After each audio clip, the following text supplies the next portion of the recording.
সুপ্রিয় দর্শক, আসন্ন ঈদকে সামনে রেখে বড়ইদহ বটতলায় চলছে ছাতির গেট। তো এখানে যারা কাজ করছে আমি একটু তাদের সাথে কথা বলবো, এই গেটটা আসলে কিরকম হবে। দর্শক, এই ছাতির গেটটি যে মেন উদ্যোক্তা, আমি তার সাথে কথা বলবো।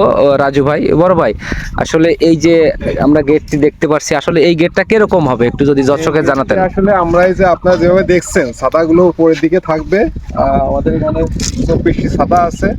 আমাদের যে একটা দৃষ্টিনন্দন সেলফি কর্নার আছে, ওখানে গিয়ে তো মানুষ ছবি তুলবেই, সেই সাথে এইখান থেকেও এখানে একটা গেট হচ্ছে, এখান থেকেও সুন্দরভাবে মানুষ যাতে ছবি তুলতে পারে সেইভাবে আমরা একটা জায়গায় দেখছি যে এরকম করে সাজানো, সেখান থেকে দেখে মোটামুটি ওরকম সাজানোর চেষ্টা করতেছি ইনশাল্লাহ। তো এখানে দর্শক এসে কি মজা পাবে? আমরা আশা করতেছি, এবং আমরা এই যে প্রিন্স প্রদীপের যে প্রিয় আমাদের মাগুরা, এর কল্যাণে আমরা দেখেছি যে মানে অসংখ্য লোক এখানে আসবে, আমাদেরকে ফোনে মেসেজে অনেকে নক করেছে।